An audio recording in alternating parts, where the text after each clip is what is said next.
Greetings and welcome to the United States Transhumanist Party Virtual Enlightenment Salon. My name is Gennady Stoliarov II, and I am the chairman of the U.S. Transhumanist Party. Here we hold conversations with some of the world's leading thinkers in longevity, science, technology, philosophy, and politics.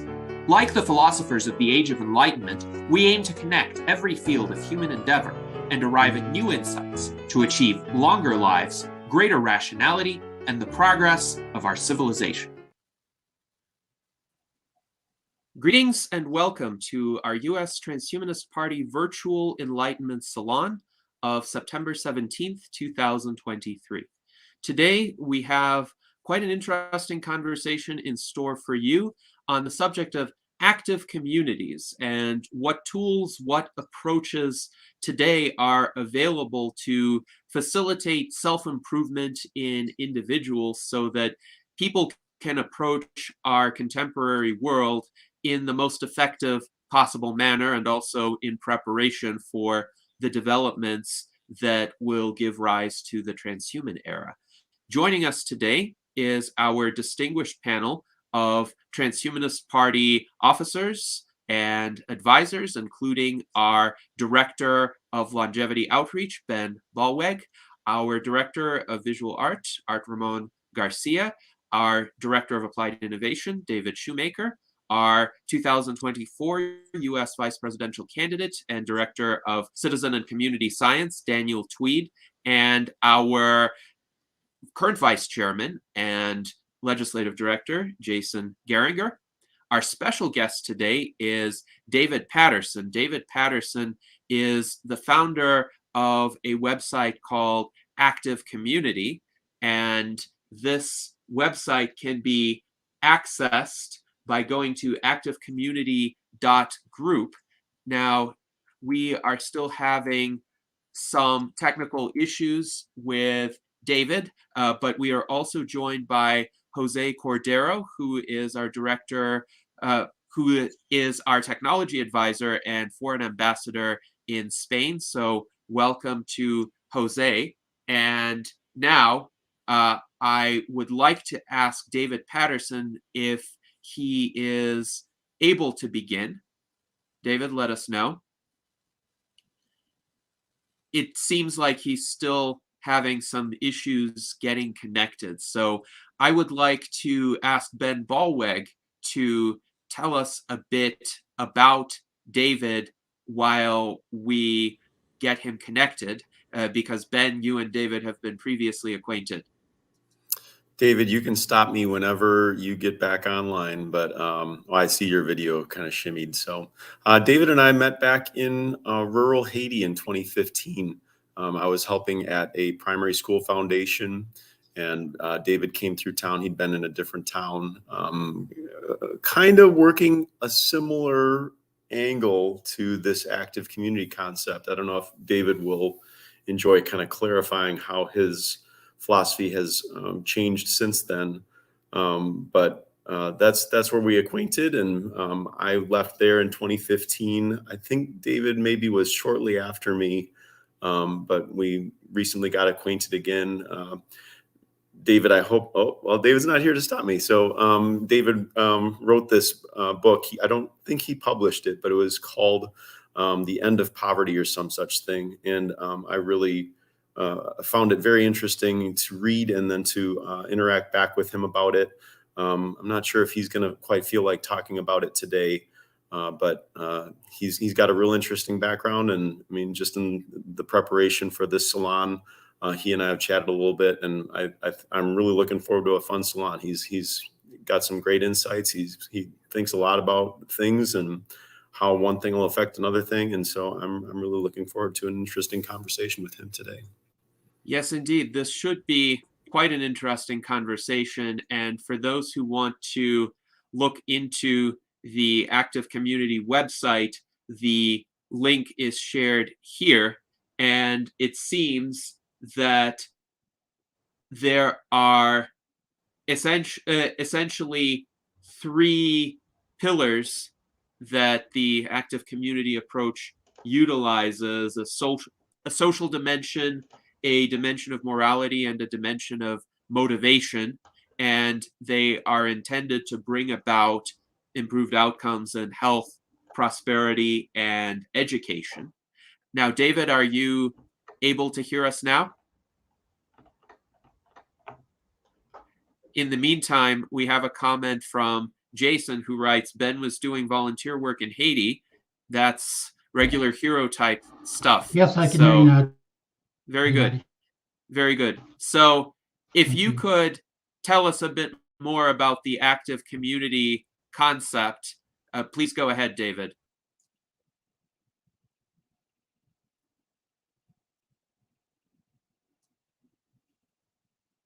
I still think there's an issue with his connection.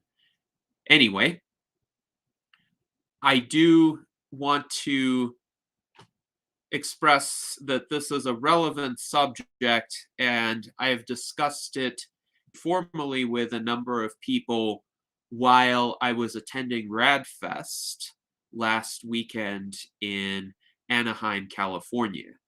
And one of the challenges that we face in contemporary society is that individuals have become very atomized. Previous institutions or arrangements that connected people together have largely atrophied or, in many cases, been actively undermined. And one could say there were some flaws with these traditional institutions, but they have been replaced with essentially nothing except a kind of postmodern subjectivism, where it is asserted that there is no objective of meaning, that essentially there's nothing to aspire toward, no bright future to look forward to. Everything is about identity, self-definition, and power dynamics. And that's not a particularly hopeful way for individuals to operate. And in cases where there are genuine objective life crises that people face, where they need to rely on a social network for support, those social networks are often lacking in physical space, especially. Sometimes people can refer to social media or to certain online communities for advice or resources, but that can only go so far.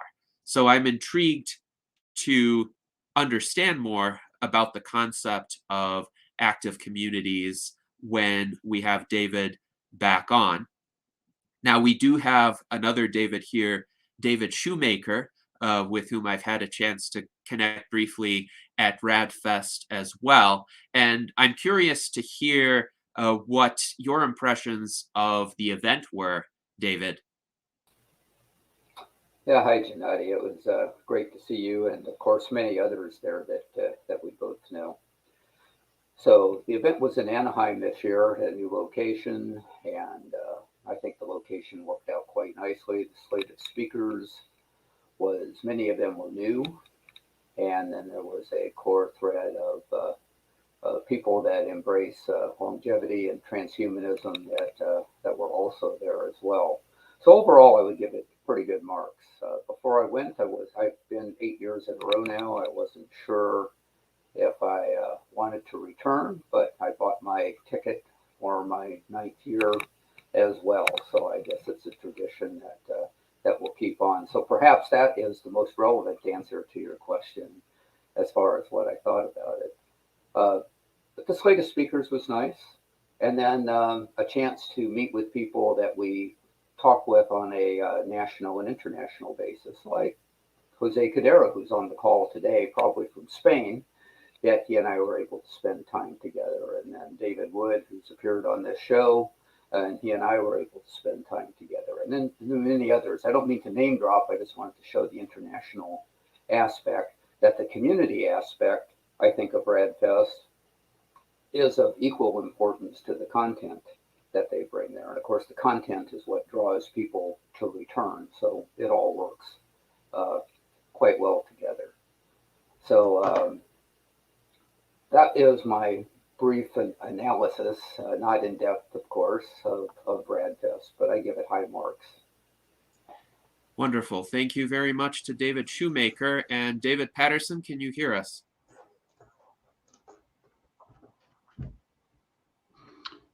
I can hear you now, Gennady. Thank you. Okay. So could you please tell us a bit more about the active community concept? I know you're still preparing your slides, but could you give us an introduction to the idea?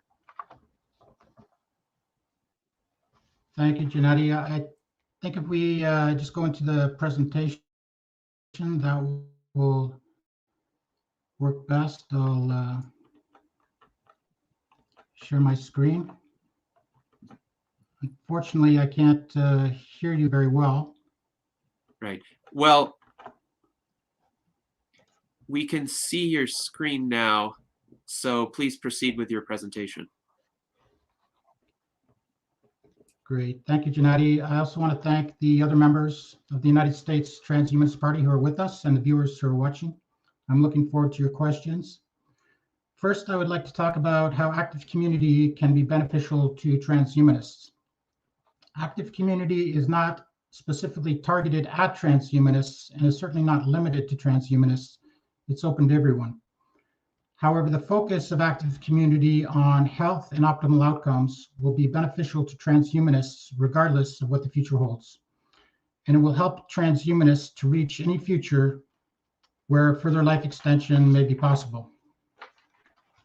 Active community will also help to improve well-being and mental health and will create communities that are better to live in, which will make life in the future more worth living. Active community will also promote moral principles and optimal outcomes, which are the foundation of civilization and which will help to preserve civilization.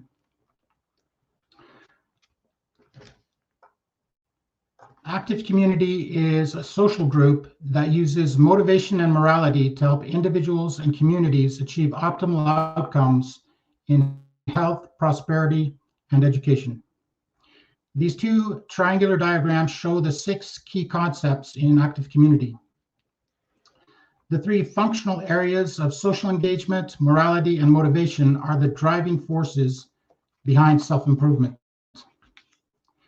The 3 subject areas of health, education, and prosperity are the most important areas in which we can make improvements. There are core group meetings every 2 weeks with the option to participate in action groups to focus on specific areas of improvement every other week. The benefits of active community are health and well-being, prosperity, education, social engagement. 3 of those are the 3 subject areas of active community. I'll talk more about social engagement in just a minute. Community transformation is interesting because active community will have both a direct and indirect effect on improving communities. People who participate in active community will be inspired to do community projects, and even simply improving yourself in any of the subject areas will have secondary effects that will make life better for others. Improving your own mental health and well-being, for example, will make life better for your friends and family. If you start a business to improve prosperity or become more productive at work, that will help others in your community. If you become better educated, you will become more productive. It will also help you to solve problems, and it will help you to help others. I'll now go into more detail on the 3 functional areas of active community. These are the driving forces of self-improvement. The reason for the double-sided arrows between each of these is that they support and reinforce each other. Social engagement has been proven to promote physical and psychological health. Being in a social group also improves motivation. Social engagement contributes to morality by creating greater awareness of and adherence to moral social norms, as well as a greater desire to do things that are beneficial to ourselves and others. Morality in active community refers to the specific things that need to be done to achieve optimal outcomes. Moral behavior causes us to be more acceptable and more beneficial to other people, and so it facilitates social engagement. Transforming things that are beneficial or harmful into moral beliefs increases motivation, since we are internally compelled to act on our beliefs. Motivation is obviously very important for any kind of self-improvement. Motivation enhances morality because it takes hard work to make moral improvements to your life. So a more motivated person will be a more moral person.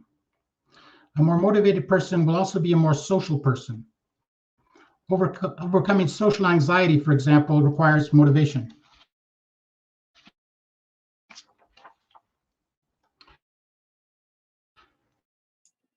Active community is a social group first, social engagement. I think that Gennady was speaking about some of these in the introduction. I only heard part of his remarks, but this is going to cover a lot of that subject area. The first problem is that we have a narcissism epidemic. People are becoming more isolated and polarized. The solution is that participating in social groups reduces narcissism. In active community groups, we practice and improve communication, learn to like people and be more likable, and we become a better friend, family member, and citizen. The second problem is that growing narcissism makes people feel worse about humanity and causes us to disengage from others, which then contributes to more narcissism. This vicious cycle of selfishness and isolation leads to economic problems. The solution is that there's a ratio that determines the success and well-being of a society, which is that we need more. Put more simply, there must be greater moral action than immoral action. Active community will create the social capital and motivation to fix things and solve problems. Social interaction provides emotional and psychological support, help with ideas, and help to act. The third problem is that there's been a documented decline in social engagement and friendship over the past several decades, which has contributed to a mental health crisis, addiction, overdose deaths, a depression and anxiety crisis, especially among young people and especially among young women, a rise in homelessness, and a decrease in overall life expectancy. The solution is that social engagement has been proven to improve physical and mental health. Active community will use motivation, information, facilitation, and organization to help individuals achieve self-improvement goals, while also improving social engagement, friendships, and relationships. I will now go over the other two main driving forces of active community. With motivation, we will focus on specific things that people can do to improve their lives. We will then motivate and facilitate action. In active community, we talk about things which are beneficial and harmful in terms of morality. When you believe that something is moral or immoral and you have integrity, you will be compelled to act according to your beliefs. We use a practical and scientific definition of morality. Anything that results in positive outcomes is moral. Anything that results in negative outcomes is immoral. Exercise, for example, is moral because it has been proven to have positive outcomes. Smoking cigarettes is immoral because it has been proven to have negative outcomes. Active community meetings promote moral beliefs and actions and discourage immoral beliefs and actions to optimize personal and community outcomes. And what we want to optimize outcomes in is three main areas, which are health, education, and prosperity. These are the three areas targeted by development agencies in underdeveloped countries. They are also the areas which any individual or community must focus on if they want to achieve optimal outcomes. Like our three functional areas, the three subject areas also reinforce one another. Improved health results in greater energy and focus and less absenteeism. The result is greater productivity at work, which contributes to prosperity. For the same reasons, health contributes to more success in education. Improved education results in more success in work and so contributes to prosperity. Improved education has also been shown to result in better health outcomes. And improved prosperity results in more money with which to pay for improved health and better education, resulting in better health and education outcomes. Why do we need active community, and is anyone else doing it? There is a project called Blue Zones Project. They studied 5 areas in the world which have the highest longevity, and they applied the lessons learned in communities in North America. But they have a problem, focused on health outcomes. And they're done at high cost and cannot scale quickly to help more people. Active community groups can be started easily at low cost or no cost and can develop and scale quickly. To show you just how easy it is to start an active community group, I will explain the steps involved. There are only 2 of them. The first step is to promote the group locally to get a list of interested people. Most people will not learn about active community online, at least not in the early stages. It is a local community project and must be promoted locally. This can be done with bulletin boards, free ads in the community section of local newspapers, media coverage in local newspapers, and with permission, you can use internal email and message apps if your group is for a school, business, or government organization. The second step for a community group is to rent a room in a church or community center and invite the people from your list to come to the meeting. You can ask them to bring a donation to cover the cost of renting the room. For a group in a business, a school, or government organization, you can ask them to provide you with a room for free. They will do this because active community groups contribute to improved productivity and reduced absenteeism of employees and students. When you start an active community group, you will not be alone.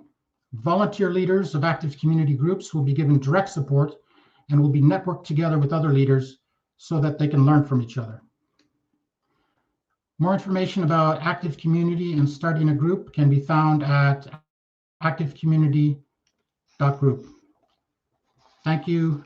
I look forward to your questions. I hope you were able to hear me. Yes, I'm thank still you, not able to hear David. you. Thank you, David. We were able to hear the vast majority of your remarks, and I think we were able to infer the essence of the remainder. So we appreciate you sharing this presentation. I wanted to ask you a question on the morality aspect of this, because I actually share quite a similar moral framework that you outlined, which is essentially a consequentialist moral framework. If an action has good outcomes, then it is moral. If an action has bad outcomes, then it is immoral.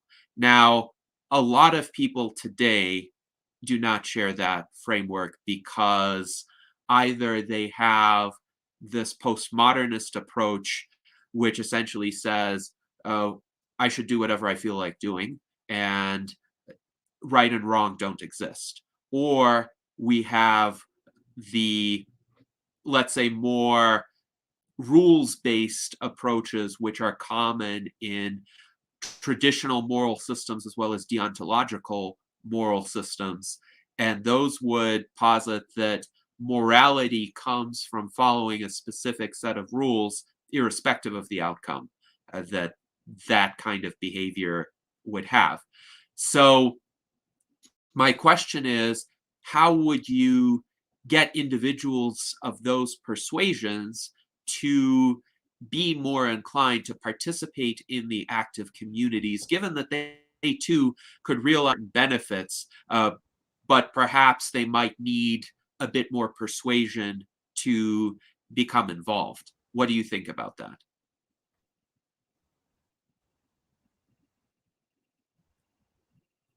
Let's see, I think we have a bit of a connection issue with David again, but we do have a comment from Alan Crowley, who writes, "It's hard to know the outcomes in advance. Sure, we're aiming for a positive outcome, but," and in this case, of course, broader knowledge of what typically tends to lead to positive outcomes is helpful.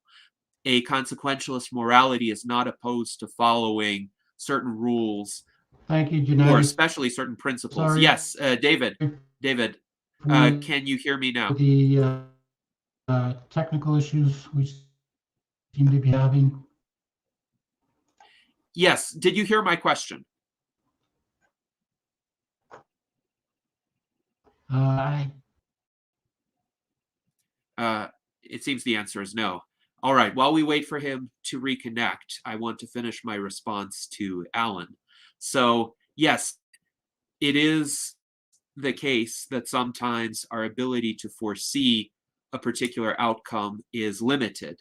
And we do need to follow certain principles that have shown, either empirically or through a reliable chain of logical reasoning, to lead to good outcomes. And that gives us a higher probability of actually reaching a good outcome. Jason says, hindsight is 2020 and it's hard to know sometimes. And I think in that case, we also need to be mindful of what kinds of errors do we accept. If we make a certain decision, which way is it better to err? And I would say it's always better to err in the direction that doesn't harm other people. So if there are two courses of action and we don't know the outcomes, but one course of action is capable of imposing involuntary harms on other people and the other one isn't, then we pursue the course of action that is not capable of imposing involuntary harm on other people. But Jason, if you have any additional thoughts on this, please share. Yeah, in Christianity, they kind of sometimes call it, God works in mysterious ways, right? And even in like the Eastern philosophies, there's this concept of Shiva, which is both the destroyer and the creator at the same time. Sometimes it's hard to know what, something might seem like, oh, this is bad. But then on the other side of it, something even way more good was allowed to happen because of this earlier bad thing. And so we're left with like the moral good thing is the eventual outcome of how it all worked out. And sometimes it's hard to know, what that's going to be, So yeah, that's it. Yes, and it is interesting how events can turn out sometimes. And for instance, a misfortune or a perceived misfortune could actually prevent a greater misfortune. I concede that. I do think, of course, in any decision we make, we need to make sure that the act in itself doesn't harm other people. And this is where I would differ from pure utilitarians who advocate for the greatest good for the greatest number, because they may be willing in some cases to sacrifice the legitimate well-being and interests of a minority in order to advance the well-being of a majority in their view. And I do not adhere to that. I think every action that we perform should be subject to the criterion that we do not impose an involuntary harm on someone else. But David, it looks like you're back. So I would be interested in your comment on the subject of morality and how one can bring people with different moral frameworks into an active community if those people might not ultimately agree on the basis for morality, but they could still benefit from taking good actions that improve their lives. Thank you, Janetti. I've switched from my desktop to my phone, and it seems to resolve the problems for now. The issue of people with diverse moral perspectives, and that it can include religious and political perspectives as well, is one that's mostly resolved by the focus of active community on practical outcomes. If people focus on practical outcomes, then exercise becomes moral and smoking cigarettes become immoral. Most people, I think, in their moral systems or the common morality that is adopted by society, they are not thinking of things that practically. They're thinking of what does their society want? What does their religion want? So by putting religion aside, and even to some extent putting social norms aside, because a lot of the social norms that we're following now are becoming more and more manufactured and not actually moral. It seems every year or every few months, there's a new moral social norm that we're supposed to follow. So by focusing on outcomes, practical outcomes, and making that synonymous with morality, we can bypass a lot of the social, political, and religious issues. Yes, I think that is a fruitful approach, and I completely agree with the statement that you made that a lot of contemporary social norms seem to be manufactured and they don't relate to actual morality in any way, shape, or form. They seem to be more akin to in-group identifiers that keep changing to make sure that if you are in the in-group, you get the signal that they have changed quickly enough that you adopt the new social norm, whatever it is. And usually it's expressed in terms of what language to use or not to use. This used to be called political correctness in the 1990s and 2000s. Now it has gone through a series of names. It used to be called woke insincerity. Now it's become a bit of a pejorative to call it woke, but it goes by different names and it uses different terms for what's acceptable and what isn't acceptable. And what was acceptable or even mandatory via this framework a few years ago can become taboo or a faux pas later on. And the purpose of this is not to cultivate actual morality, it's to identify someone as being part of the in-group that detects these changes more quickly than the rest of the population. But of course, we're interested in real morality and real good outcomes for people, no matter what stratum of society they come from. We have an interesting question from our friend Mike Lazine, who wonders what is the best way to tackle people who are mentally compromised, and therefore this could lead to a lack of morality.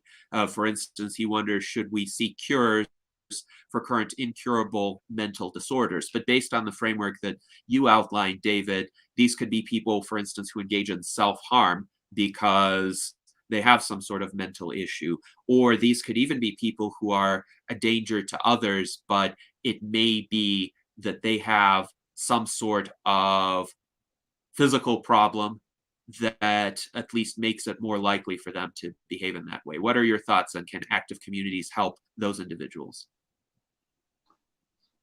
A strong focus of active community is on mental health and well-being. And we do have increasing problems with mental health in our society. And part of the problem is the way our society has sheltered and protected mental illness. One of the most important things you can do to become successful is to overcome mental health issues, whether it's depression and anxiety or whatever other mental health problem you may have.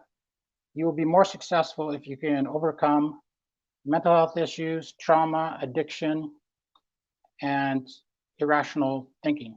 If you can improve on any of those four, you'll be doing a lot better off. In fact, I studied the problem of homelessness, and homelessness is much more than a problem of not having a home. It's basically a problem of the least successful people in our society and what makes them least successful. And you'll note among the population of homeless that they have high levels of all four of these issues: mental health, addiction, trauma, and irrationality.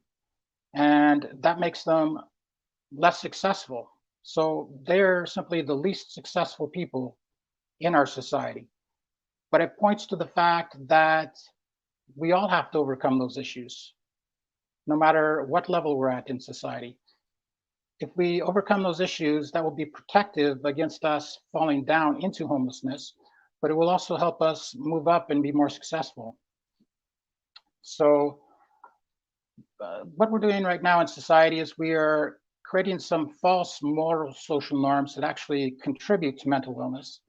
And one of the false moral social norms is that we need safe spaces for people who are narcissistic and mentally ill. So we should just protect them. And what that essentially does is it creates an incubator for narcissism and an incubator for mental illness. This, I think, is based on a misinterpretation of Freudian psychology, which suggested to us that we need to not suppress our instincts and emotions, that we need to indulge them. That was a misinterpretation.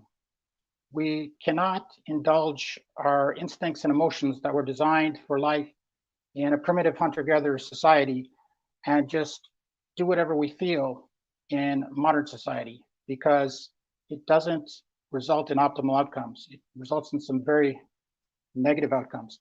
One of the instincts we all have, Alfred Adler pointed this out, was that we have an inferiority complex.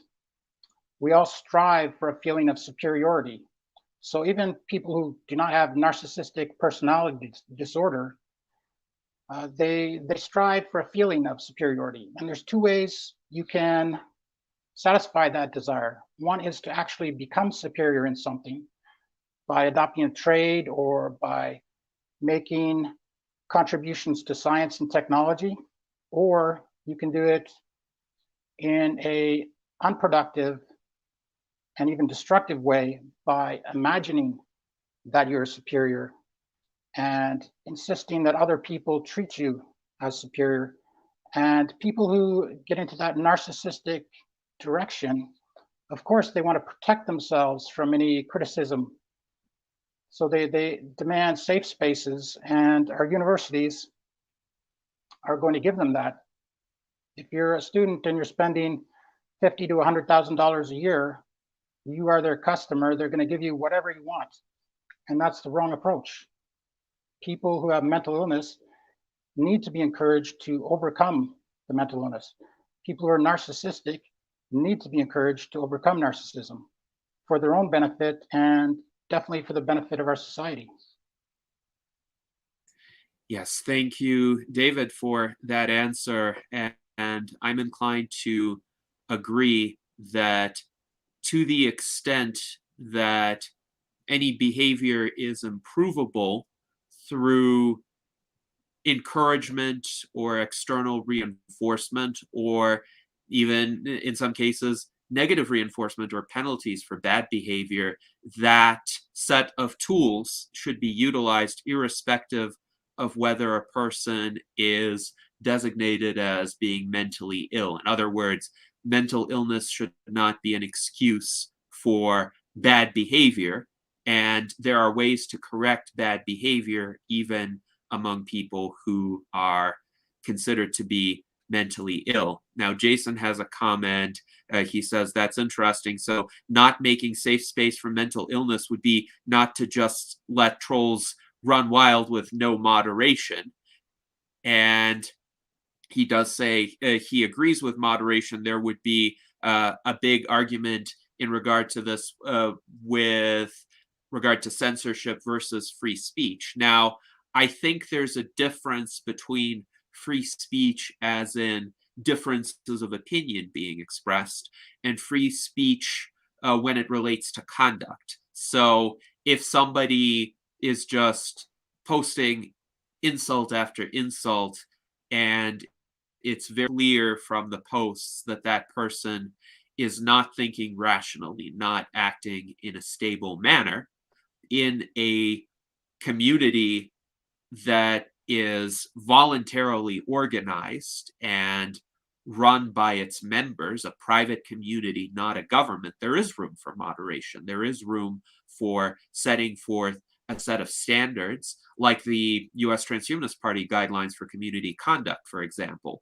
which state that there should be certain norms for behavior, that one should be free to express the content of ideas, but the manner in which they are expressed should be civil and respectful and not gratuitously insult people and not lead the community to become a hostile place to other participants. But David, I'd be curious about your thoughts in this regard.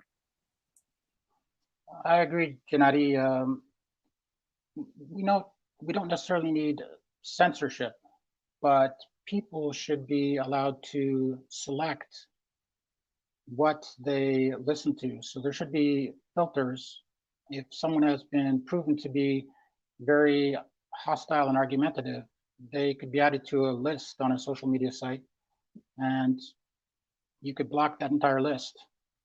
So it's very important that we have civil discussion, because if we don't, that's going to drive away a lot of people who do want to have a civil discussion and arrive at productive conclusions.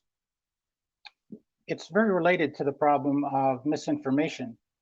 Another way that people sort of create these communities that shelter mental illness and irrationality is through the groups that form on social media, where people end up in an echo chamber. So they're just repeating and supporting a lot of ideas that often are false. I think we saw that during the COVID pandemic. There was some good information out there, but there was definitely a community that got off to one side and started spreading a lot of misinformation about vaccines and about the COVID illness itself. And so the solution, I think, is Twitter, now called X, has already implemented a thing called community notes. And that's very valuable, because previously, if you responded to false information, people would repost the false information thousands of times, but the response would get no notice because it doesn't support the views of that group. By tagging that post with correct information below it, that's going to get to more people. So it's a combination of breaking these isolation chambers through accurate information and encouraging civil behavior. If you're going to get blocked even temporarily and put on a list even temporarily because of uncivil behavior, then that's an encouragement not to be uncivil. We definitely need those two things. Yes, thank you for that response, David. And I do tend to favor the approach of sharing true information in response to false information rather than blocking or censoring the individual altogether. I recall John Stuart Mill's arguments in his essay on liberty about why it's important to allow even false or erroneous opinions one might consider to be wrong or egregious, to be expressed, because one, that could help people refine their articulation of true ideas and better opinions in engaging with these false opinions. And two, this could be a learning experience, because one isn't necessarily omniscient or infallible regarding what constitutes truth. But on the other hand, correcting misinformation with true information is important, and people should do that. People should share more factually based sources, more well-reasoned commentary when they encounter something that they consider to be flawed or erroneous. Yeah, I agree, and sometimes that allows people to learn. Some they might not know it was disinformation, but then they might see it and be like, "Oh, this guy is a debunk video of this thing. Let me watch that and compare." And then they find out, oh, okay, so yeah, the problem becomes when because disinformation spreads so much faster. It's almost and it's so much takes so much more energy to debunk something that you get gish galloped. It just gets so much disinformation you can't, so that's a problem. But yeah, Yes. go ahead.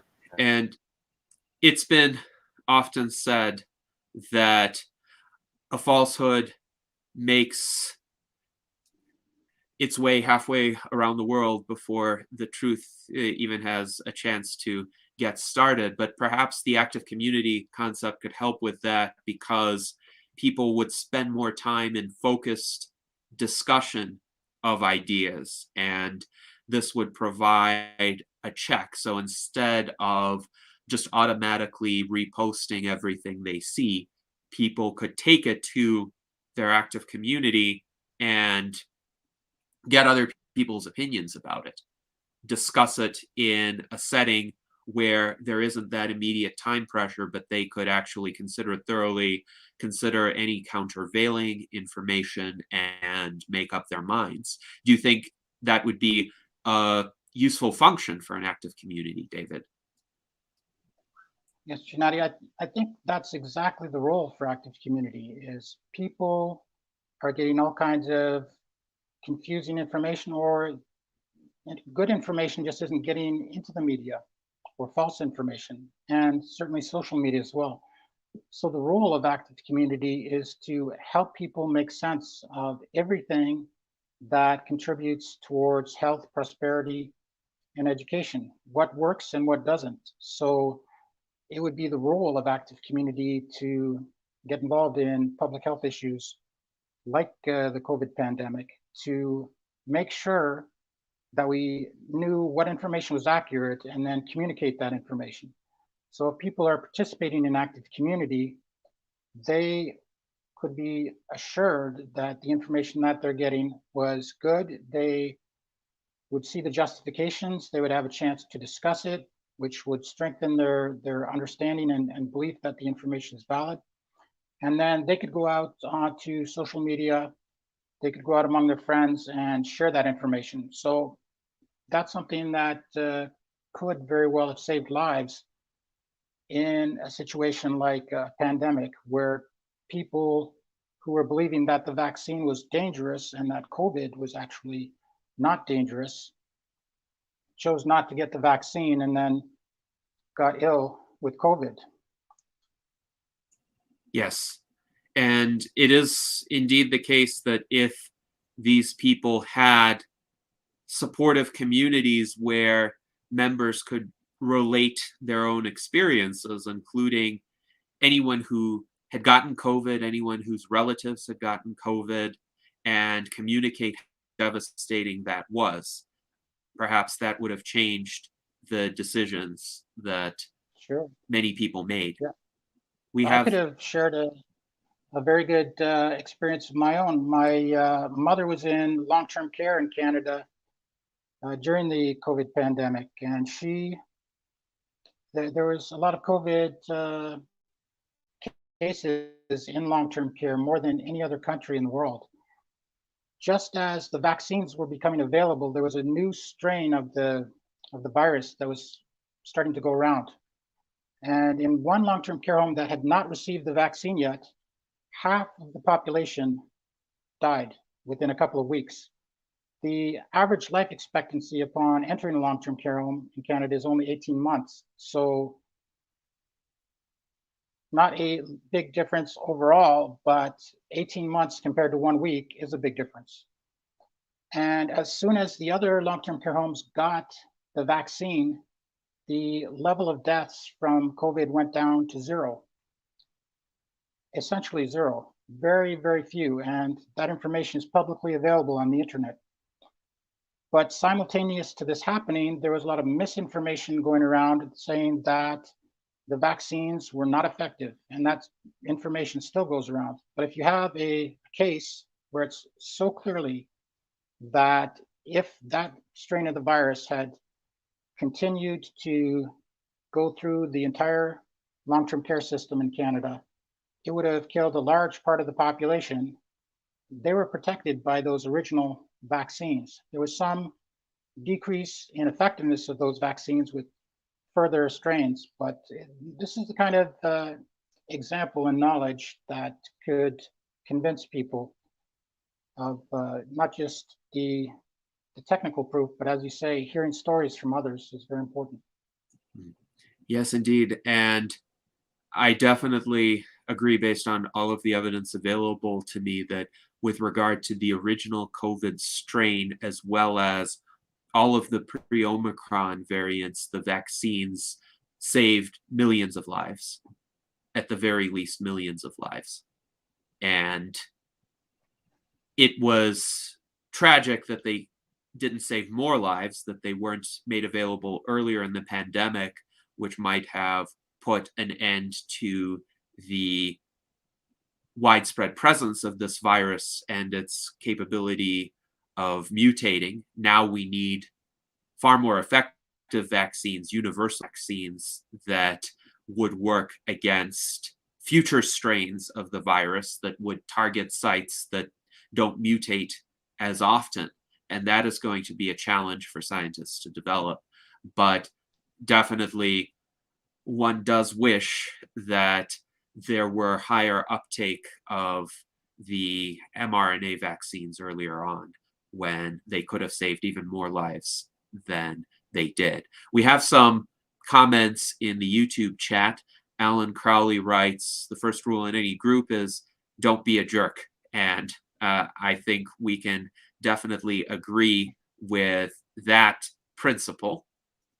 Mike Lazine writes that censorship will always exist. You cannot just say anything at any time without consequence. But I think it's a matter of how that is responded to. So, yes, in terms of uncivil behavior in private groups, it should be permissible to sanction that behavior, to address the conduct, and in some cases to remove or ban the person engaging in that conduct. I do think there's a difference between government censorship and private organizations having policies of that sort.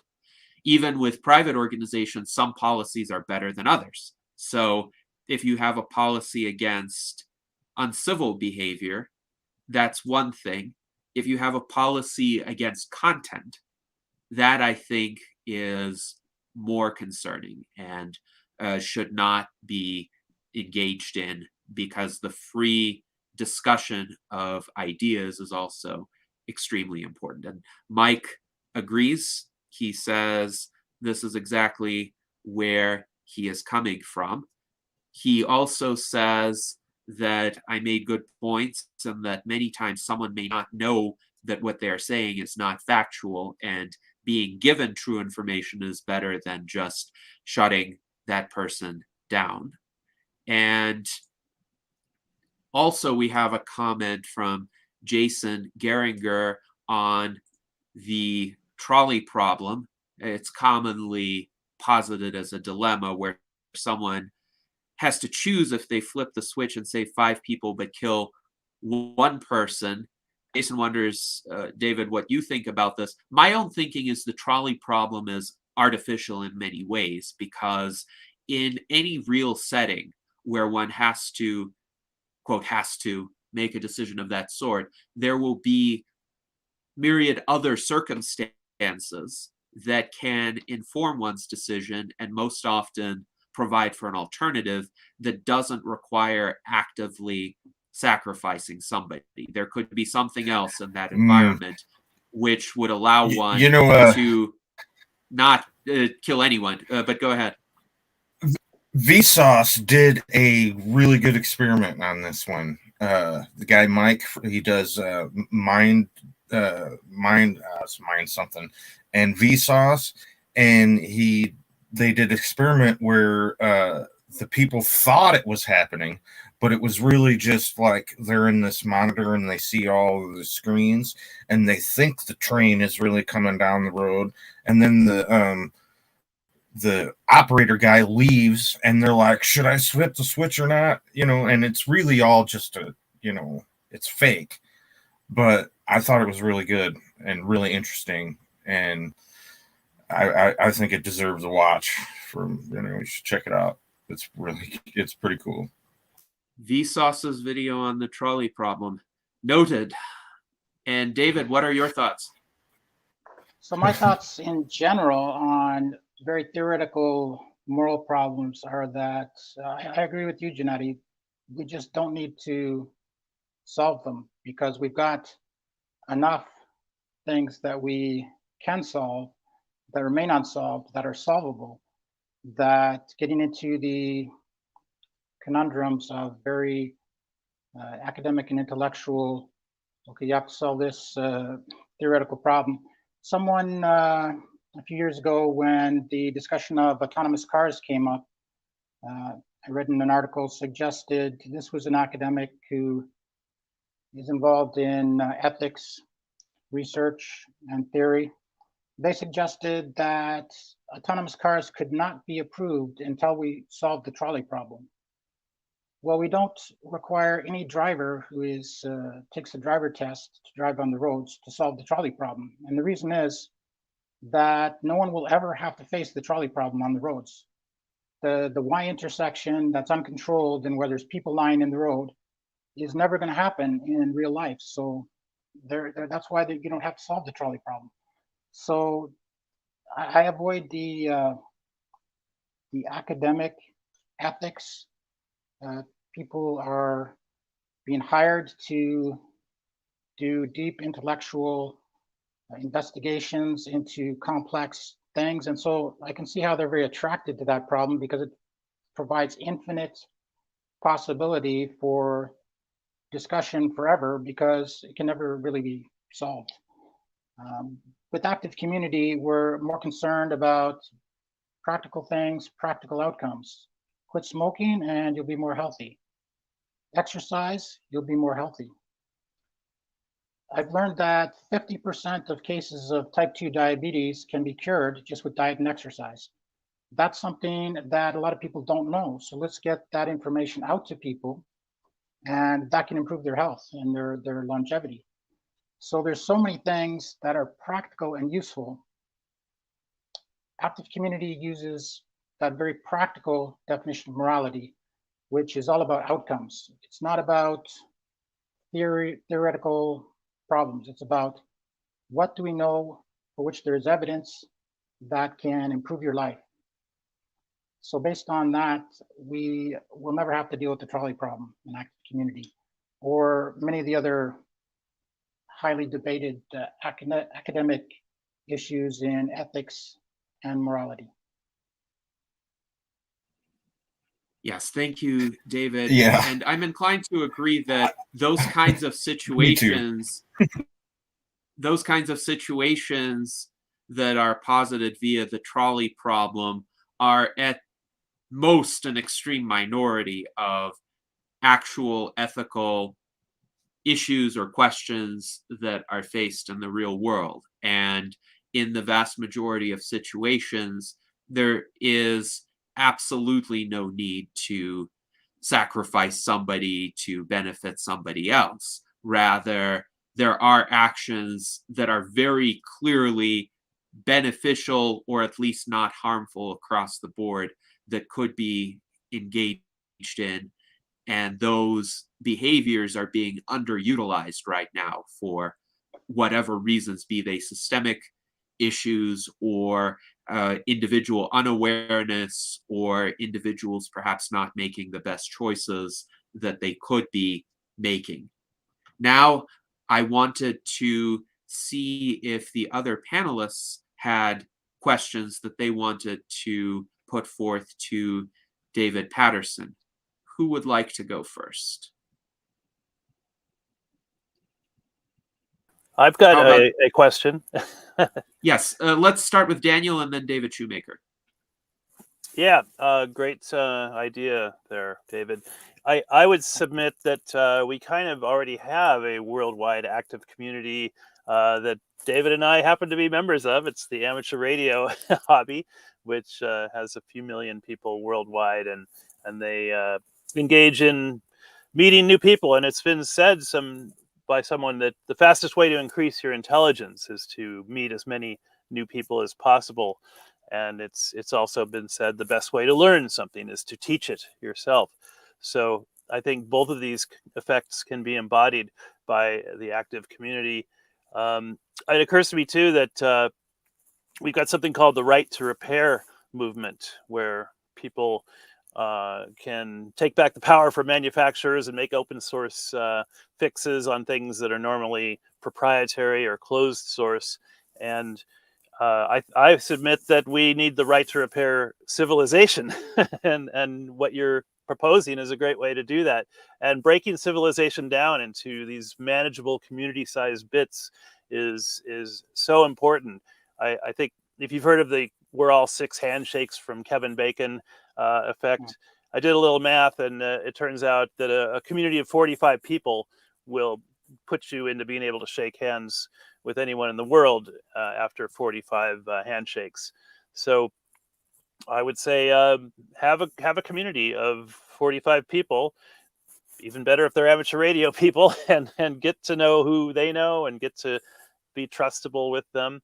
And being the community science director for the party, I especially find this an intriguing kind of initiative to pursue. So I guess my question is, do you consider being civically engaged and being actively communitarian basically kind of interchangeable ideas? Thank you for the question. Yeah, I agree with you, and you bring up a couple of good points. Being active in any social activity is beneficial, whether it's a radio club or any kind of club. We need more community engagement. There are some organizations that focus on exclusively just getting people together to meet. Rotary, there's Friendship Force. These organizations try and bring people together internationally just to meet and exchange, and locally to meet and exchange and make friendships. So it's recognized that this is a problem.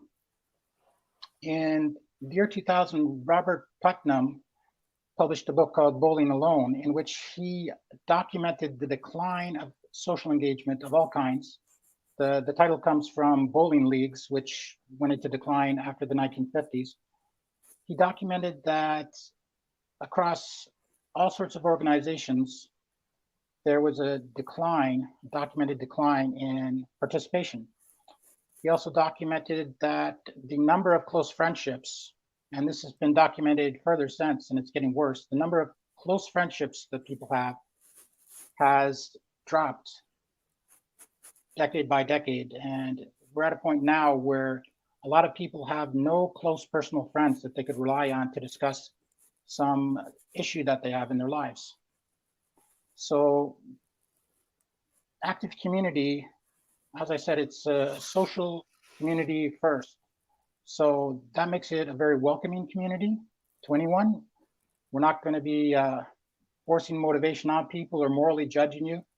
We just want you to come out and get the benefits of being social first. Anything else is up to you, because just coming out for that social engagement is going to help.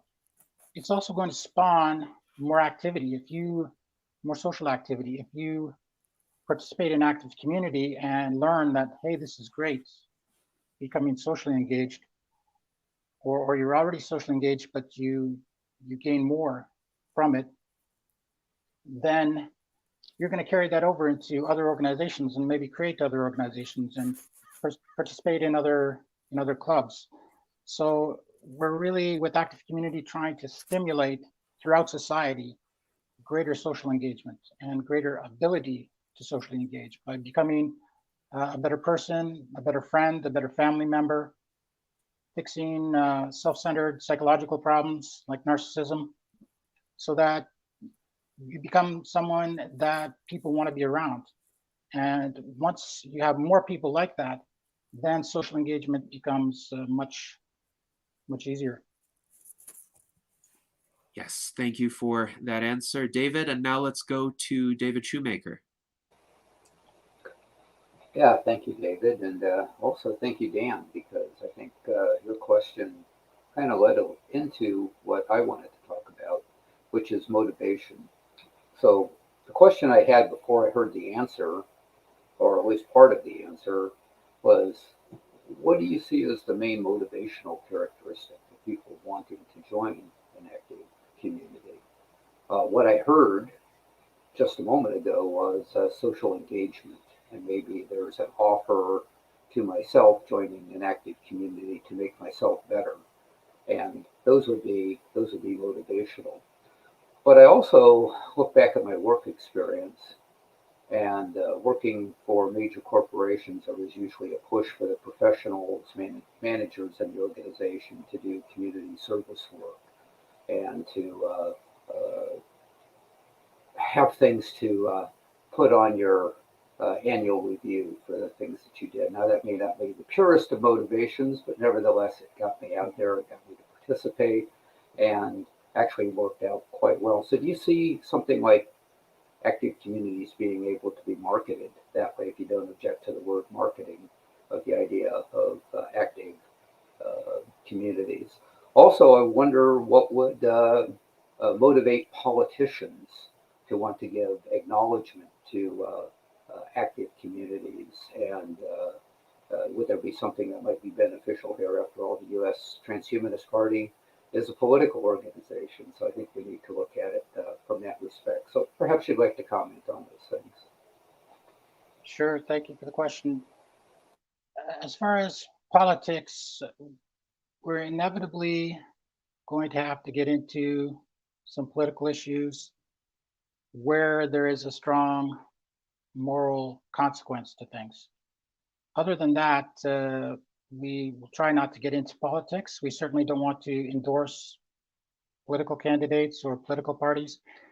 Active community needs to remain open to everyone as much as possible, because we want to encourage people to come and get the benefits of it. And typically, anything that involves self-improvement is going to attract more people on the conservative side of politics, whereas the people on the left wing are less inclined to believe that self-improvement is the solution. They want to turn to government.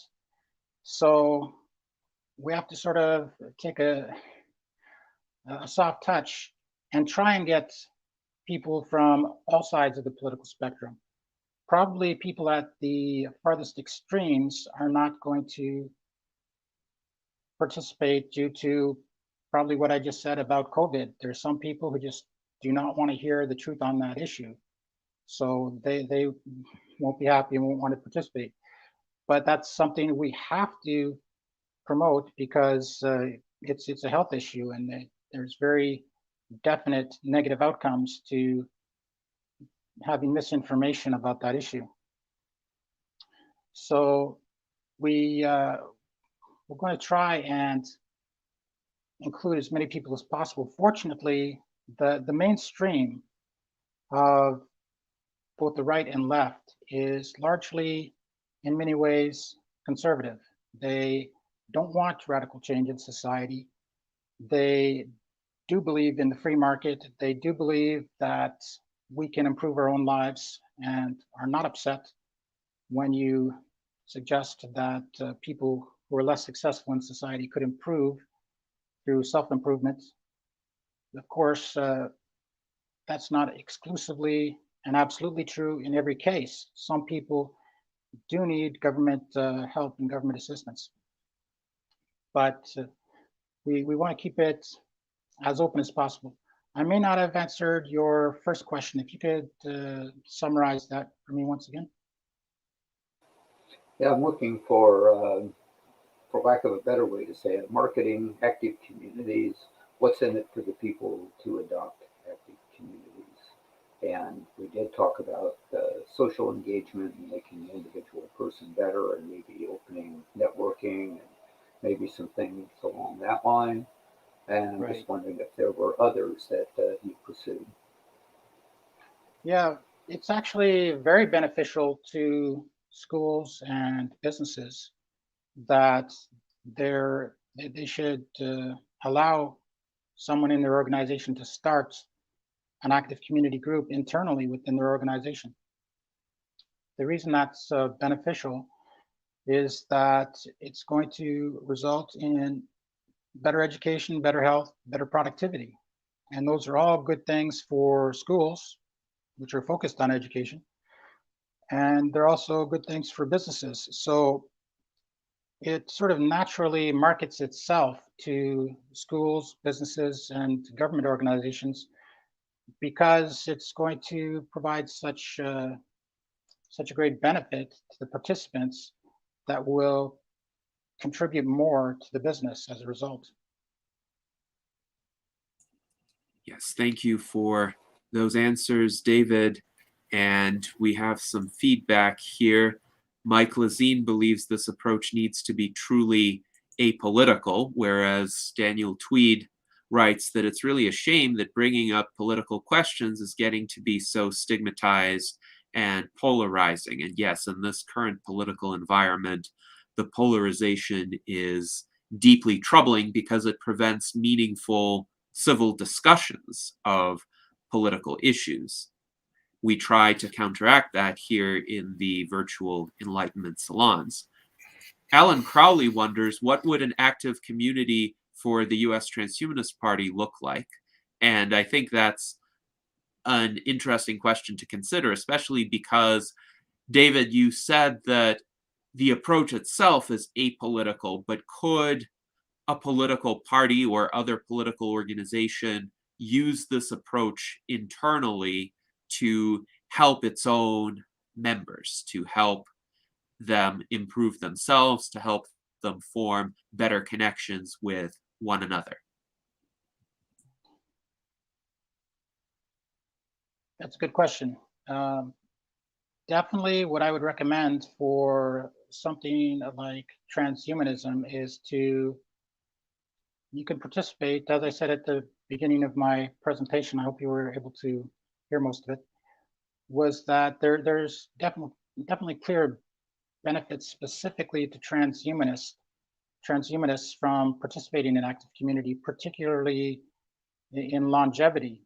So with active community, we would have the core group, which meets every 2 weeks, and then there would be action groups that focus on specific things. So if you're specifically interested in longevity, then you could create a group that focuses on longevity. People who are in school will be more interested in student success, perhaps. People in business may be more interested in prosperity aspects of working in business. So there's a lot of opportunity to go into these action groups, these groups that focus on particular things that will help you to improve. So because longevity would be of such interest to transhumanists, it would be a place where transhumanists could gather and to some extent discuss transhumanist issues. It would be better if specific political aspects are left outside the group, if it's within active community. Organizing any sort of social participation outside of active community is possible. There's groups like Meetup that organize any kind of group, but you might find more people if you brought in the reach to a topic like longevity, which could capture more people. That can make a subgroup more viable. You need a certain amount of participation to make a group viable. And then those people may turn out to have an interest in transhumanism.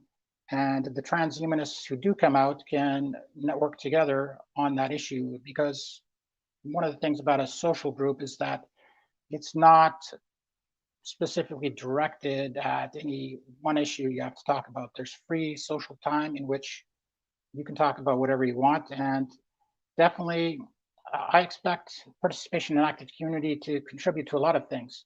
People who are in active community, just as people who go to a Toastmasters group, for example, to practice public speaking, they may end up going into politics. So people who are in active community and learning about life extension, they may decide that they want to join the Transhumanist Party. They may decide that they want to join another political party, or get into the local city council to work on issues that affect health and longevity.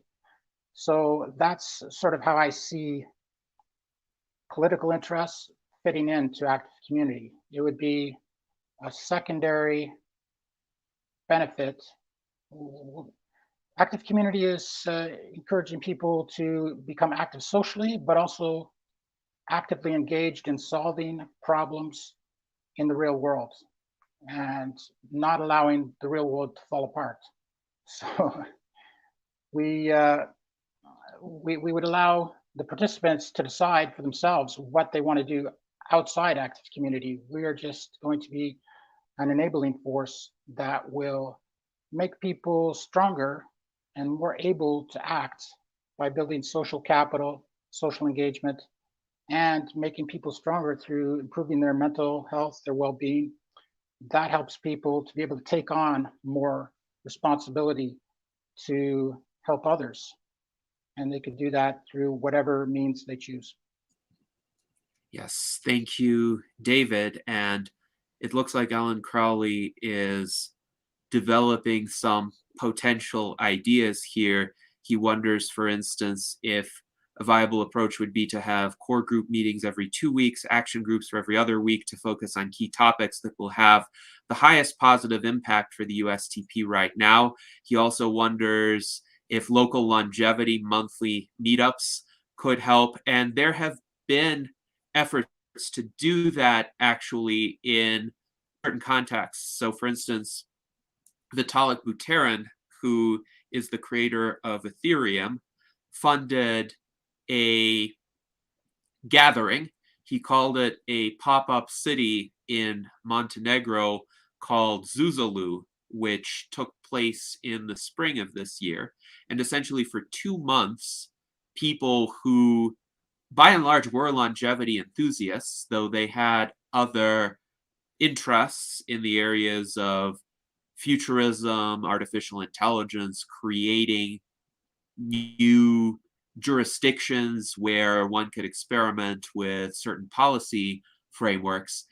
They gathered in this town in Montenegro, and they essentially spent many weeks together attending presentations, but also, if they wanted to, participating in essentially lifestyle related activities. So for people who were interested in longevity or regular exercise or healthy eating, there were support groups for that, and there were shared activities that were coordinated. So it was a very intensive kind of gathering.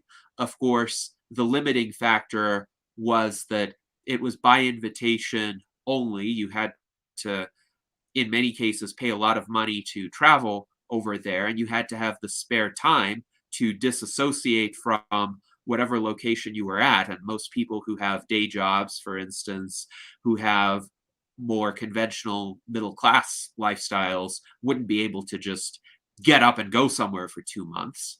So having something local, like an active community that you propose, perhaps with an area of focus that the participants might be interested in, such as longevity, would be a great benefit.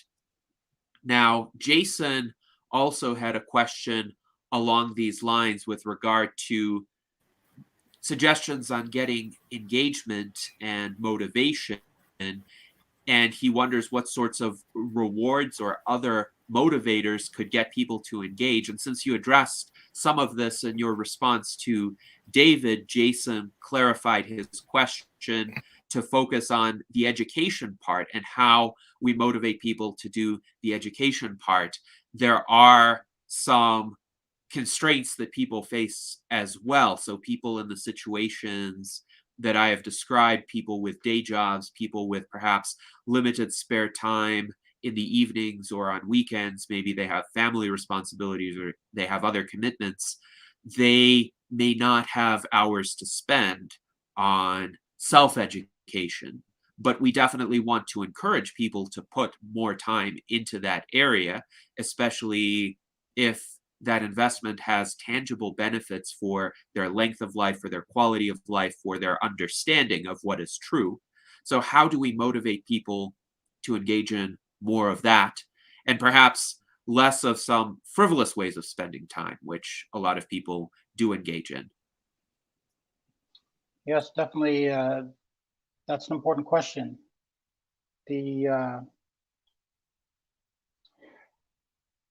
spending a lot of time on things that don't really deserve our focus. That's in part because of our evolutionary instincts and emotions, which evolved in a hunter-gatherer society and don't really apply in modern life.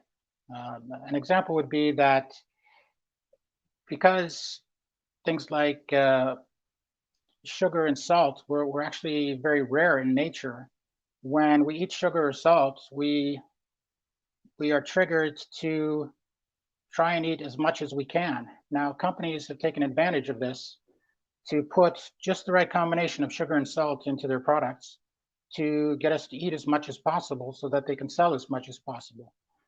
We have similar things in entertainment. Superhero movies are very popular. Going back to Alfred Adler's theory about the need for a feeling of superiority, which he said we all have and we can't live without. We must strive to feel superior in some way. Well, watching a superhero movie and imagining that you have superpowers to change the world, it satisfies that emotional need, but it's not productive. You're not actually taking action to improve your life or the lives of others.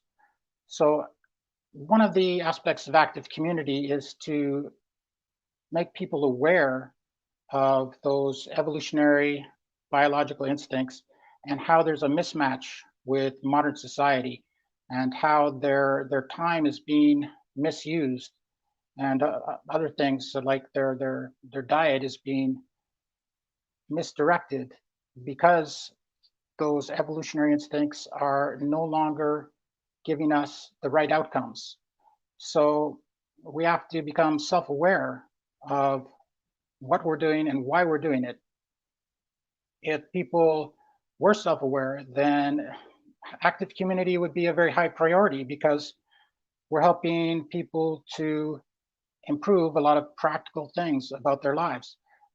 But it may not necessarily trigger a lot of those instincts. What will happen going forward into the future is we're going through a big transition period in the next 10 years. We're going to be entering an era of hyperabundance, but we're also going to be entering an era, and we've already entered it, of very rapid change. So what active community can do for people, in education, for example, we will likely switch from instructor-based education to AI tutoring-based education. Tutoring has been proven to be much more effective. You adapt the education specifically to the individual. It just hasn't been cost-effective. So with AI, it will become cost-effective. So as we move forward, the education component can help people make that transition, can help people to focus on the problems in education and how to overcome them. And that will include integrating AI into education and many other issues. The hyperabundance that we're going to get into, especially in the next decade, will give people more free time. So that will solve the problem of people saying, I don't have enough free time to focus on my child's education. I'm just going to send them to school and hope for the best. Instead, they will have more free time to work on those issues. They will also, people will have fewer physical health problems because they'll be cured. They will have less need for material things because of hyperabundance. And so they will be more focused on mental health and well-being and doing the things that can improve their health, prosperity, and education in ways that improve their lives. Because just the basic functionality of having our physical needs met. In fact, for most people, our physical needs are met in our society right now. And yet mental health is in decline. It's not getting better. And so taking the time to work on those issues is very important. As we move into an era of hyperabundance, we will have more time. We will also have technology that will help us to solve those problems. That is a very intriguing answer and a hopeful answer in many respects. So thank you for that, David. Ellen Crowley writes in response, stop watching superhero movies and start working on becoming a superhero. Now, I also think that it is indeed correct that the majority of the mismatch between how humans spend their time and how it would be best for them to spend their time arises from a mismatch between our evolved impulses and drives and the contemporary environment that we find ourselves in, where we do have a lot more material abundance than our Paleolithic ancestors did. We also have very different ways of connecting with people.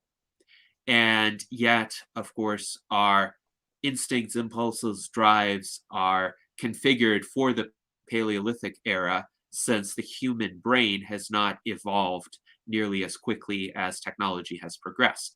And this is actually a key theme in transhumanism, because transhumanism seeks to overcome this limitation, this mismatch. Mike Lazine writes that those who are poor are already there with being used to not having a lot materially speaking. Those who are rich would find it more challenging to downsize. And I hope it wouldn't be downsizing. I hope it would be more of a feeling that one is not under material pressure, and that it would apply to people who are poor today as well as people who are better off materially today but may be feeling constrained in other ways, like time, for instance.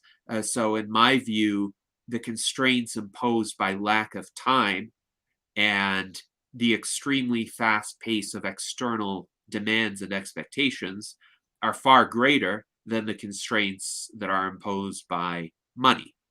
So I would gladly trade a unit of money for a unit of time at this point, but I can't buy a 25th hour in a day, unfortunately.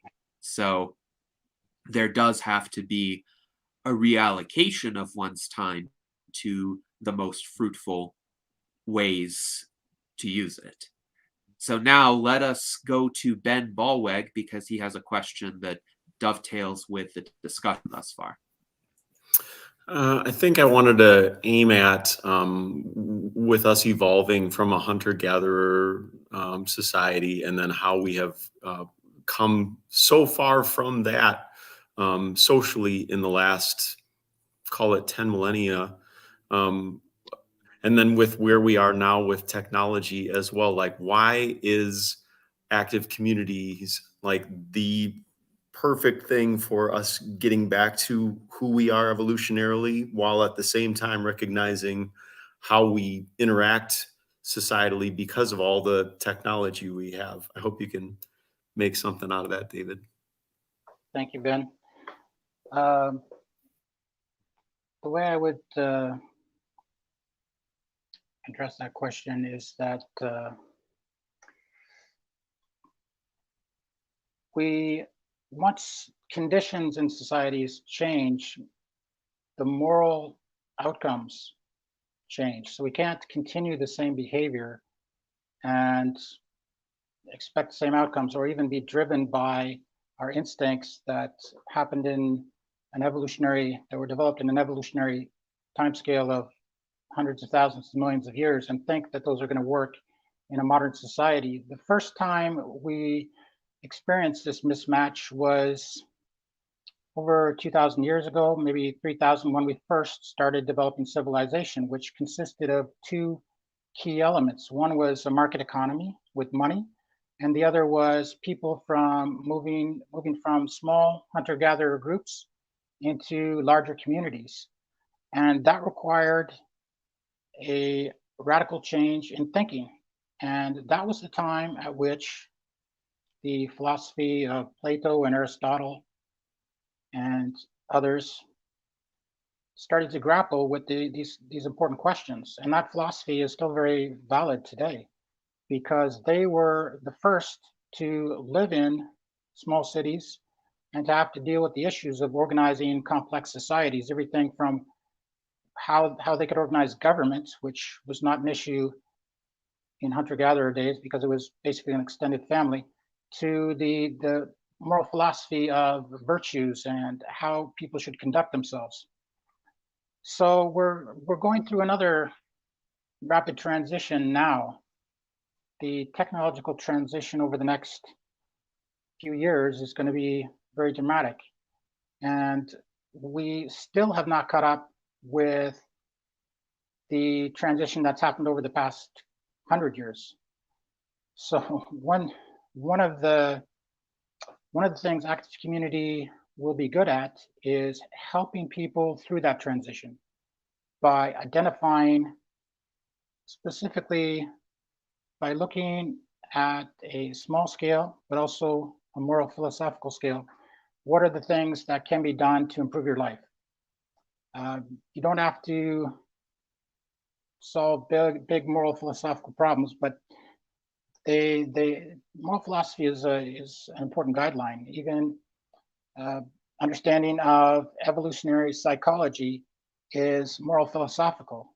There are evolutionary scientists who don't accept it because it can only be proven through mathematical models. But if it makes sense and can be applied, it doesn't really matter if it's true or not, if it's useful. And that's a test that theoretical physicists used to apply to developing new scientific theories. If it's useful for explaining a phenomena, then the theory may be good. And in practical terms, if it's useful, then we can use it. If it results in better outcomes, then we can use it. So active community is definitely going to play this role of helping establish what are the moral rules that we should be following currently that are well adapted to our current conditions, the current, what's sometimes called environmental conditions, not to be confused with climate change and the environment in that sense, but our conditions that we live under, which are very different than hunter-gatherer conditions, and which are becoming even more different now as the internet has had a strong influence, and a lot of the internal issues that people were sheltered from because they did not have access to the ideas of thousands of individuals. They were filtered through the media, and the media only presented to us things that they thought were valid. And to an extent, we were protected from a lot of strange ideas. Now we don't have that. We have to decide as a society together, how do we want to structure our behavior, our society, so that it produces the best outcome. Yes, thank you, David, for that response. And we have some feedback from within our chat. Bruce Davis writes, more time would change everything. Time to grow, time to heal for many, time to learn more, time to plan better. And I completely agree with this sentiment.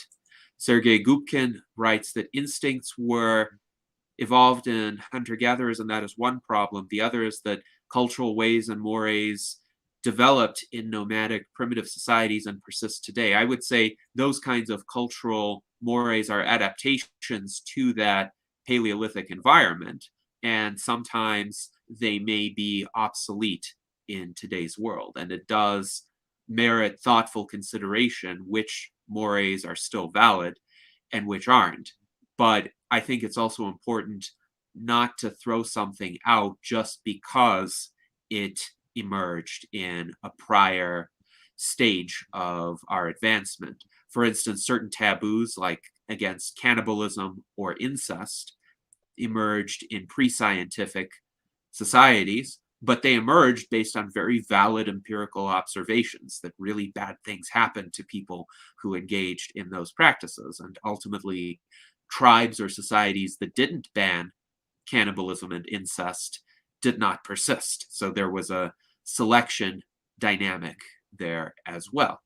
So it is important to think about whether previous cultural norms are still valid and relevant, but it's also important not to just jettison them all and start from scratch, because that clearly does not work either, as numerous social experiments have shown.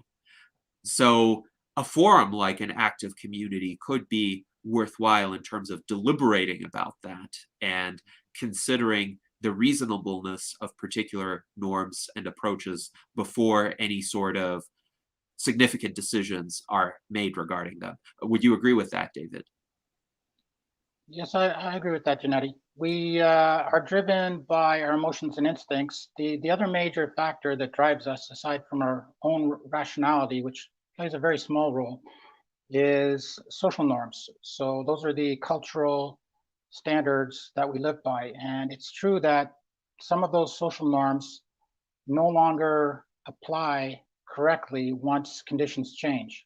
And so we have to adapt them somewhat.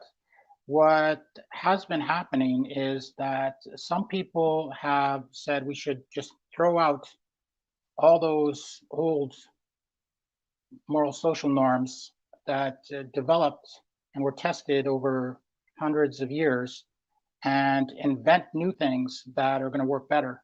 We're actually very bad at doing that. And now a lot of, as I said before, a lot of social norms are just being invented more by the minute. And we're expected as a society to follow these regardless of the merit of these social norms. I think there was a transition that happened around 1980. We actually hit a point where we had things pretty well correct. Obviously, there were extremists like the Nazis and the communists and more extreme socialists. But in developed societies, we had actually established pretty good social norms.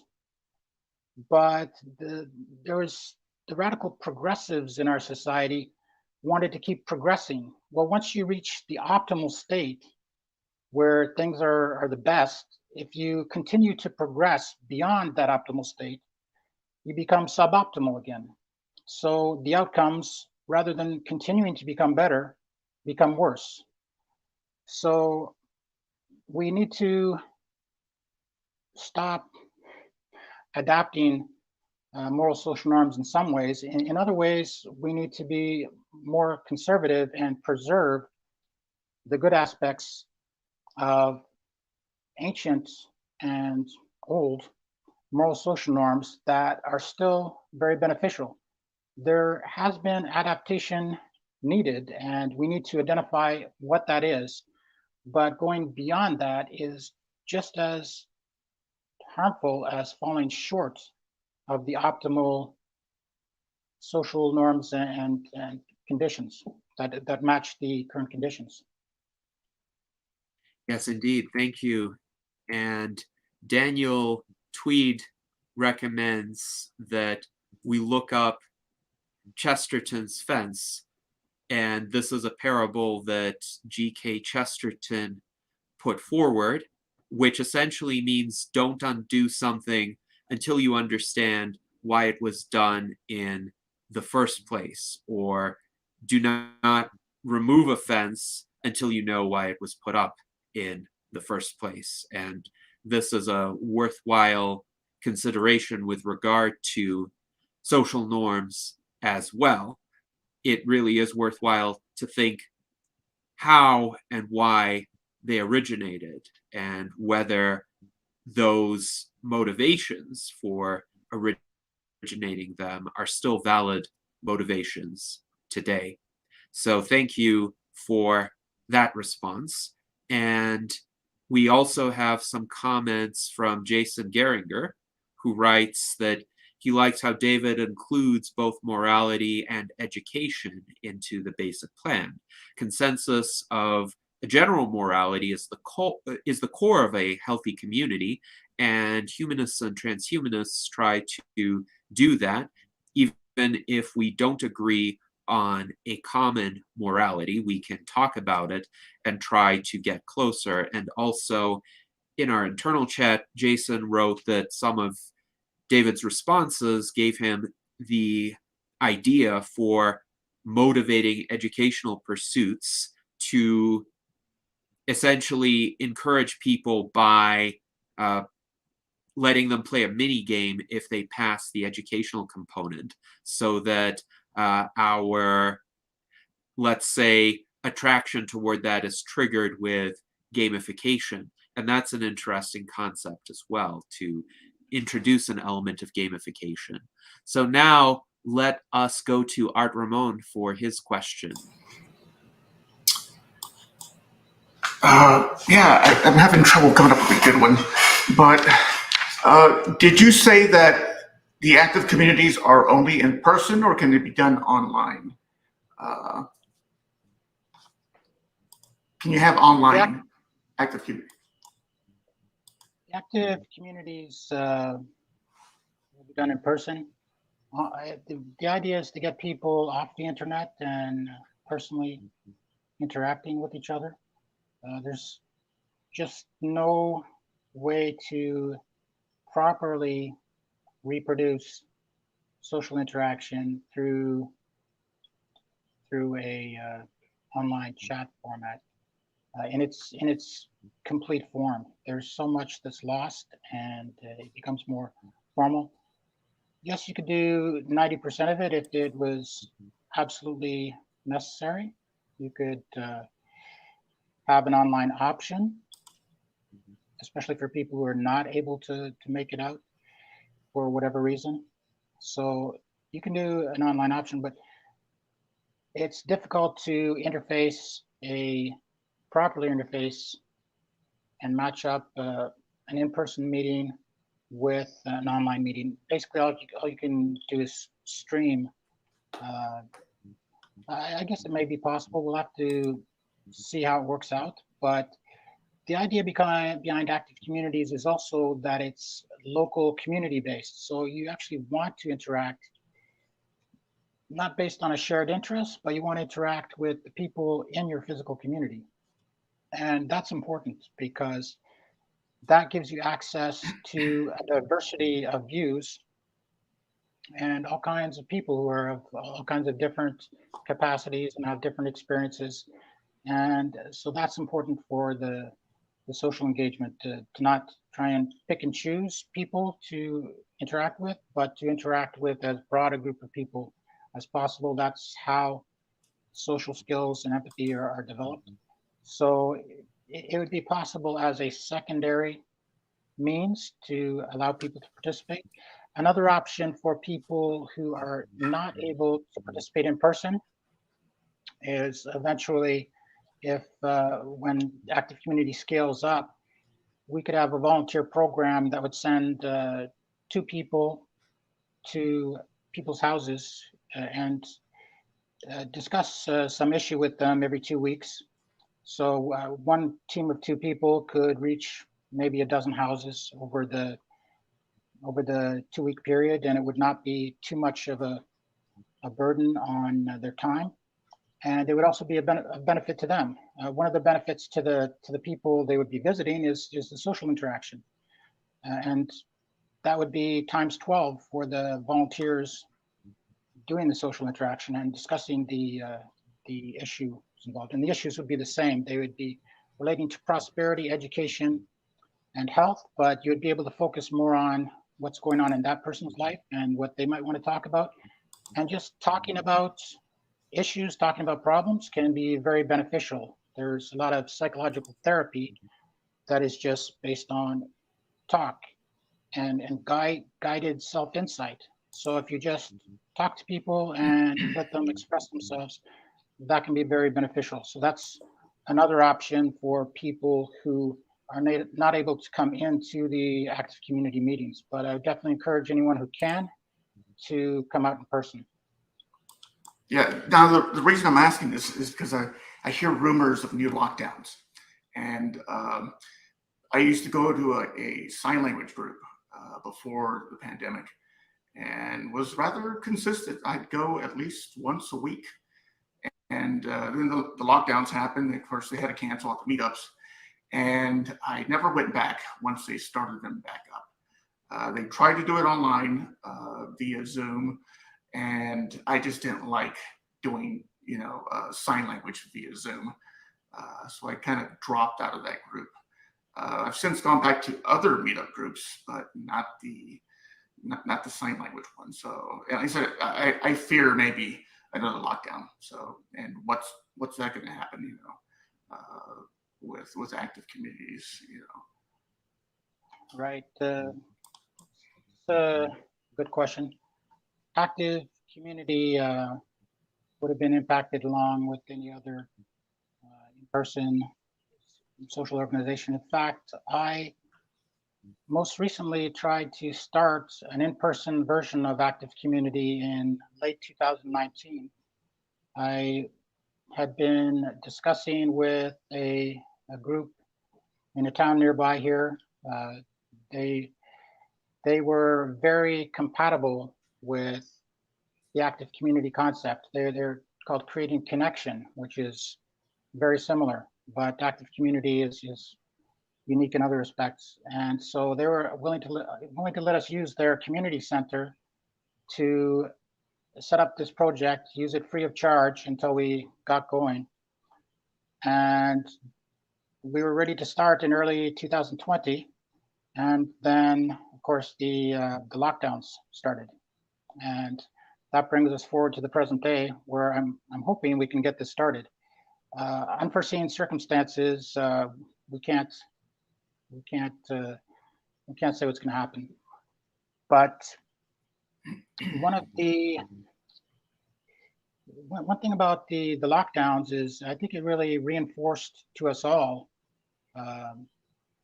in a way of personally feeling the effects, is that social engagement is very important. I think a lot of people felt the lack of social engagement. They felt the harm that it did to them. And so that can actually act as a stimulus to wanting to participate in active community or other social engagement. I think it very likely will. So in the short term, it definitely harmed our social engagement. But in the aftermath, if we can use that to boost our social engagement because of this new awareness, that would be very beneficial. Otherwise, that harm will just remain harm, and we will gain nothing from it. But in this case, there was widespread suffering because of the disease itself, but also because of the social isolation. And we don't have to just sit back and let that harm be persistent. We can come back and engage socially even more to make up for what we lost during the pandemic. Yes, indeed. That is a good point, David. And there is a benefit to having in-person communities, in that it is possible for members to offer physical support to one another. So the online communities certainly can facilitate a lot of highly effective sharing of ideas, as we are doing here. But if somebody has an emergency, if somebody needs assistance, say, if somebody needs assistance moving from one place to another, or they need to be transported somewhere because they can't transport themselves for whatever reason, the other members of the active community may help with that if they're so willing, but there's a higher probability of getting that kind of help. Now, we have some interesting comments as well from Sergei Gubkin, who writes that forcing social change beyond what the general public is ready for has been tried in the past, unfortunately, and the results have been catastrophic and have had disastrous consequences. I think those of us who hail from the former Soviet Union understand from history how that can play out. And he also writes that he doesn't advocate going against our instincts and intuitions just for going against our instincts and intuitions for their own sake. So if following them has been shown to do harm, then we should not follow them. But otherwise, there may be some acceptance of more traditional or customary approaches if we don't have evidence that they inflict harm. So now we have about 3 minutes remaining in our salon. And there's one more issue that I think it would be good to address. And this is Jason's question. What do you think is an optimal number of participants for an active community to have? For instance, 150 people, or is there an optimal group size? And the reason why Jason identified 150 was clarified by Daniel Tweed, because somewhere within the range of 150 to 350 is Dunbar's number for essentially the primitive hunter-gatherer type of tribe size, where everyone could know everyone and everyone could develop trust with everyone else. And again, we still have very similar brains to those of our Paleolithic ancestors, so our ability to form meaningful connections should be similar as well. But what do you think of this question of an optimal number, if there is one? That's a good insight about the optimal number and reforming a tribe. We do have these instincts. Carl Jung suggested that not that we suppress our instincts, but that we integrate them. We make sure that they're not causing harm, but that instead they're directed towards productive, beneficial things under our current conditions and in our lives. The hunter-gatherer societies. Sorry, I lost my train of thought. Could you remind me of the last part of that question? So in the last minute that we have, what do you think is the optimal number for the size of an active community, if there is one? Yes, well, the minimum you would want is 24 people. So if you're compiling that list of people and you don't get to 24 people, then it might be difficult to get enough people to come out to a group, because not everyone who signs up on your list is going to come out to every meeting. You want to aim for a minimum of around a dozen. The goal of active community groups under optimal conditions would be to grow to about 200 possibly. So I very much like the idea about reconstructing a tribe. Tribes functioned under social norms and conditions where the morality was something that brought them together, and having a joint morality has been shown to create unity and peace and success in societies. So if we can create these communities that are like moral tribes, I think that was the name of a book actually, Moral Tribes, then that would be a very positive outcome. Yes. So thank you very much for that answer, David. And 200 is within that Dunbar number range that Daniel previously posted. So it looks like the thinking of a lot of the people in this salon is aligned on this question. Well, this was a fascinating discussion about how the concept of active communities can benefit many people today, and transhumanists in particular. Thank you very much for joining us and sharing these ideas. Thank you to our panel for an engaging set of questions, as well as to our YouTube audience, who, as always, come up with excellent inquiries as well as commentary on what has been said. So I hope that we can all embrace some of the ideas discussed here, and I hope that we can live long and prosper.